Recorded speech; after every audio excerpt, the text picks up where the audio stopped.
up, YouTube? Welcome to just a small addiction to our everyday life. Most of the time it's pro wrestling. So today I'm going to give you my WWE Payback recap from May 1st, 2016. So here we go.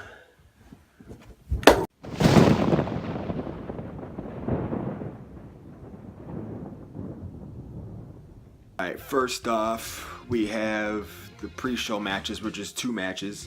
First one is Baron Corbin versus Dolph Ziggler in the first matchup. Baron Corbin pretty much dominated this match until Ziggler did a miracle roll-up. And Ziggler pinned Baron Corbin 1, 2, 3, ding ding. So yes, Ziggler is the winner of the match with a roll-up. Pretty sure that Baron Corbin was going to pick up the victory, but what do I know? Just a fan, people. On the card is for the United States Championship. It is Kalisto defending against Ryback. In my opinion, I think Ryback has pretty much fell from the face of the earth. I don't know what's happening with him. I don't know if he's leaving soon or not, but Kalisto did beat Ryback. So Kalisto is still the United States champion. He beat Ryback again. Like I said, I don't know what Ryback's deal is, if he's on his way out. In an interview right after WrestleMania, I believe, he went publicly and said that his pre-match at WrestleMania, he didn't like being on the pre-match. He didn't like the way he was booking, or he didn't like the way he was booked. It's a total mess. I don't know if this is a sign if he's on the way out or not, but Kalisto is still your United States champion. On the card is for the #1 contendership for the tag team championships. It is Enzo and Cass versus my Vaudevillains. Match itself was like 30 seconds to 45 seconds long. I don't even know. It wasn't even a minute long. All kidding aside, it was a scary moment here with what really happened was Simon Gotch threw Enzo. He was supposed to throw him outside the ring, but Enzo kind of landed weird and hit his head on the rope, and it bounced off the rope, bounced on the canvas, and it was like a huge whiplash. That's what it looked like. After Enzo hit his head on the ropes and then the canvas, and then he just flopped on the floor. After he was laying on the canvas, he wasn't even moving. I don't know what to say. It was very, very scary. This is me being legit right now. I was scared. I mean, he was just lying there, no movement as far as I could see, in real time, live. Paramedics were down there instantly. The referee called the match, so there was no winner. Which it doesn't matter at this point. Out is they carried Enzo out on a stretcher, and that was it. Turns out later that Michael Cole did an update on him, and he suffered a severe concussion. He was in the hospital. He was moving all his fingers and toes and legs. He was moving all his extremities, so that was a good sign. Later released late that night, he was released. I guess what they're gonna do is go through concussion protocol, do all the tests and stuff. All the major tests were negative, but he did suffer a major concussion. But that was good news. What it looked like in real time, if you guys know what I'm talking about, and when you watch it live, that looked not good at all. I really thought he snapped his neck.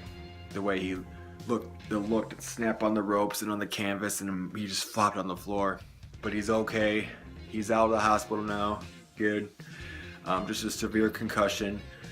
So he should be back in action whenever he passes his test. The next matchup was Kevin Owens versus Sami Zayn. Probably the top match of the night. But I mean, I did like the main event, but we'll get to that in a little bit. But this was one of probably the best match of the night. It was very entertaining. It was spectacular. Out of 5 stars, I gave it like a 4.5 stars. It was amazing. Kevin Owens did pick up the victory though with a pop-up powerbomb. Sami Zayn did everything. Zayn did everything to beat Kevin, but Kevin just kept kicking out.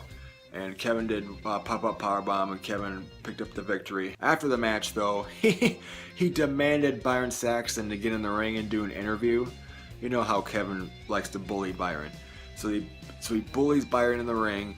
Byron asks the obvious questions, and Kevin answers them in the most sarcastic manner. Kevin decides to be at ringside for the next match. So he went and sat right by JBL, and he took JBL's hat and wore it for a little bit. It was entertaining. Kevin Owens is brilliant on the mic at the announce table. Mentioned Kevin Owens is ringside for the next match. That next match is for the Intercontinental Championship. The Miz defending against Cesaro. Miz did end up winning. He retained his Intercontinental Championship. What happened towards the end of the match, Zayn did come out and attack Kevin Owens at the announce table, so it was chaos there. Distraction. The Miz took advantage, and he picked up the victory. He's still your Intercontinental Champion. Next bout is, well, pretty straightforward here. Dean Ambrose versus Chris Jericho.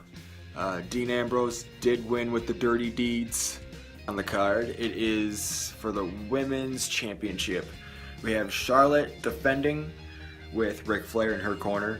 She's defending the Women's Championship against Natalya, and Natalya has Bret Hart in her corner. Good match, but I mean, what can you say? They created the Montreal Screwjob, from 1997. Charlotte had Natalya in the sharpshooter, and Natalya did not tap out, but the ref rang the bell anyway, and it was pretty much a recreation is what it was. I don't know what they were thinking with that ending. I wanted to see a clean finish, either with Charlotte or Natalya. I wanted to see a clean ending, but that did not happen. It was a screw job again. So, in other words, Charlotte is still your women's champion. After the matchup, though, Bret Hart got upset, obviously, and then he got in the ring, and then Ric Flair got in the ring, and then Bret Hart gave him a stiff right hand and put him in the sharpshooter, and then Natalya put Charlotte in the sharpshooter. So that was pretty cool to see. The thing we saw was, well, Vince McMahon trying to decide who's going to run Raw, either his son Shane McMahon or his daughter Stephanie McMahon. After all the hype of who's going to choose, he ended up choosing both people. He chose Steph and Shane to run Raw for now.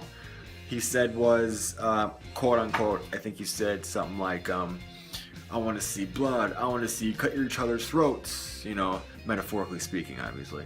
But he wants competition. That's ultimately what he wants. And here we go, ladies and gentlemen. It is the recap for the main event of the evening.